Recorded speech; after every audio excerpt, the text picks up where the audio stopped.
No. Yo tengo que mandar la receta para mañana. ¿Cuál receta, mano? ¿Por qué? Y preparar la exposición también para mañana. Yo preparo eso que mando. Oye, ya lo del mapa conceptual. Yo me enchiché para el trabajo. Yo acabo de vender. Yo no le he hecho ese mapa conceptual, profesor. Yo tampoco. Pero eso no puede conceptual. Ve, mira que lo pueden callar. Ya está grabando yo. ¿Ya? Ya lo sí, lo sí. ¡Camilo! Que le bajé lo tuyo. Es que Ruco. Ay, qué pena, perdón. Bueno, muchachos, empiecen. Bueno, Pero bonito, yo tengo mucho calor. Si quieres tu cargo. buena. Ay, perdón. Ya. No lo vas a mover. No, estoy observando, estoy observando. Siente ahí en las perritas de Camilo y me lo manoseo un ratito. No me lo manoseo. Ustedes se están demorando ahí. Ah, sí, Pero ya. Ya, seriedad. Dame, perdón. Ya. Buenas noches, mi nombre es Mary Jane Cini Serra y hoy le venimos a exponer sobre los métodos de conservación y su importancia en nuestra vida saludable. Los métodos de conservación no tienen que ser necesariamente una costumbre o por algo de tradición. Lo hemos convertido en un negocio o en un comercio para llenarnos los bolsillos. Pero últimamente nos ponemos a pensar y analizar que si empezamos a conservar los alimentos se vuelve una costumbre en la salud, se vuelve una costumbre en la reducción de alimentos residuales que se botan, porque últimamente estamos botando muchos alimentos que otras personas no necesitan. Queremos hacer conciencia con este podcast que...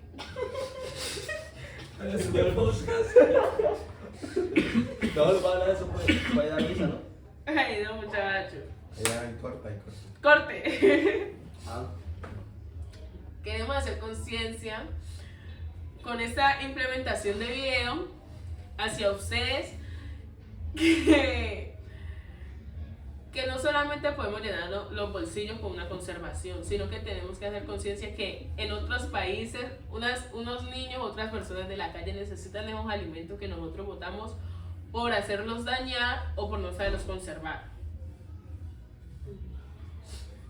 Bueno, sí, claro, pues como podemos ver de esto a lo largo de la historia, han desarrollado distintos métodos para preservar los alimentos que van desde técnicas tradicionales como el secado y la sazón, hasta el proceso de industriales modernos que han pasteurizado la congelación o enlatados de los alimentos. Esto quiere decir en sí esta parte es que a través de toda esta generación que viene recorriendo todo esto, como en las guerras como habían antes, la gente intentaba generar como que métodos de conservar los alimentos, o sea, para tener tener algo para poder hacer que los soldados mantuvieran por mayoría de tiempo. Una reserva. Sí, claro, Mary. Entonces eso nos genera como que mayor fluidez en los alimentos. Lo que quiero decir con mayor fluidez en los alimentos es que genera mayor tiempo, o sea, depende del tipo de enlatado que vayamos a generar, eso nos ayuda a generar como que más tiempo a la hora de los alimentos. Bueno, ahí existen algunos tipos de métodos de cocción que... métodos de cocción. Bueno, existen algunos tipos de métodos de conservación que son técnicas que se pueden aplicar en los alimentos para evitar resaltar su interior. Para resaltar su interior, para pérdida de alimentos. Para evitar esos tipos de pérdidas de alimentos. Y también se puede idear unos recipientes como de conservación para evitar todo ese tipo de desperdicios. Bueno, existen 3 tipos de métodos. Primero tenemos el método de conservación, tenemos el físico, químico y biológico. En el físico tenemos lo que es la refrigeración, que Perdón. Me cerró la partida ya. Sigamos. bueno, del método físico de conservación, primero tenemos refrigeración. Se deben mantener los alimentos entre 0 grados centígrados a 5 y retrasando. Bueno, Y retrasando el crecimiento de bacterias. ¿No era eso? De bacterias, pues. bacteriano.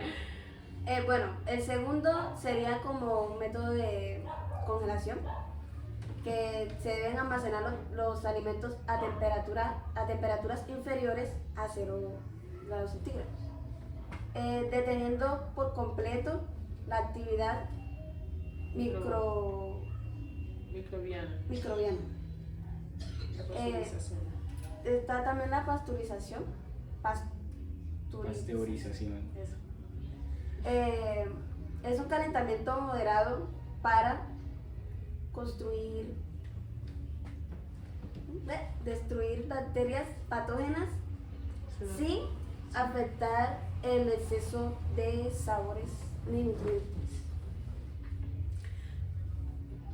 Podemos seguir con la esterilización y la deshidratación a secar.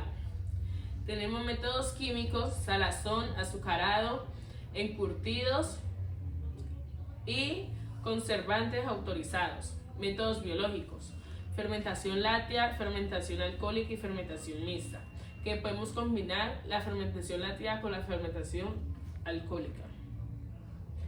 La importancia de la conservación de los alimentos, ¿qué nos pueden asegurar? Nos pueden asegurar una buena salud, no una mala bacteria, porque díganos de qué nos sirve cocinar, pero de qué nos sirve saber cocinar si no sabemos los métodos de conservación o qué nos puede producir una bacteria. Por lo menos en nuestras clases de conservación nos enseñan mucho sobre las bacterias, sobre los microorganismos, que esos pueden hacer estragos, ¿es que dice, muchachos? ¿Sí? Sí, Pueden hacer estragos en nuestro organismo, intestino, hígado. Incluso alimentos. Y así puede venir también la intoxicación estomacal. No solamente eso, por medio de una bacteria existen millones de personas en el mundo que se han muerto. Prácticamente la bacteria crece tanto que carcoma o daña el organismo. Y eso produce que el organismo no tenga un método fijo de cómo ser reparado por una bacteria. ¿Qué significa eso? Uno se va muriendo poco a poco sin saberlo. Ya cuando nos damos cuenta no tenemos reversa atrás. ¿Para qué? Para un medicamento, o que nos puedan hacer una buena cirugía, en algún caso un trasplante. Nada de eso nos serviría, porque ya la bacteria ha consumido tanto que así nos pongan otro organismo, otro hígado, o bueno, sea lo que nos pongan, no va a tener reversa atrás. ¿Qué pasa? La bacteria va a seguir ahí, que sea el implante que nos ponga, va a seguir dañando.